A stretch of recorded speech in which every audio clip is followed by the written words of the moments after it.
3.5 शक्तिपीठांपैकी अर्ध्या पीठाचं महत्वाचं स्थान म्हणजे सप्तशृंगीगड.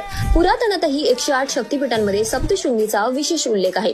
सप्तशृंगी निवासी देवीच्या मूळ ठिकाणाचे दर्शन सर्वांना होत नाही, म्हणूनच याला अर्धपीठ असं म्हणतात.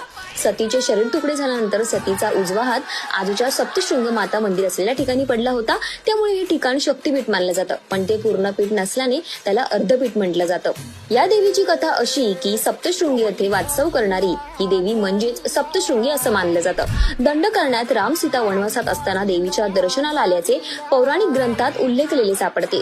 पौराणिक कथानुसार महिषासुराचा वध केल्यानंतर देवीने विश्रांतीसाठी येथे वास्तव्य केलं. देवीने ठार केलेल्या महिषासुराचे मस्तक म्हणजे रेड्याचे मुखमंदिर ज्या डोंगरावर आहे त्याच्या पायाशीच दगडात कोरले गेलेले आहे. ब्रह्मदेवाच्या कमंडलातून ही देवी उदयास आली आणि तिने दुर्गेचा अवतार घेतला असा उल्लेख पुराणात आढळतो आणि त्यावरून तिला ब्रह्मस्वरूपिणी म्हणूनही ओळखलं जातं. तसंच महानुभावी लीळा चरित्रात असा उल्लेख आढळतो की राम रावण युद्धात इंद्रजिताच्या शस्त्राने लक्ष्मण बेशुद्ध येऊन पडला. त्यावेळी हनुमंताने द्रोणागिरी पर्वत नेला आणि त्यावेळी द्रोणागिरीचा काही भाग खाली पडला, तोच सप्तशृंगगड. देवीचे 18 भुजा सप्तशृंग रूपे ते पाहायला मिळते. ही देवीची मूर्ती स्वयंभू आहे.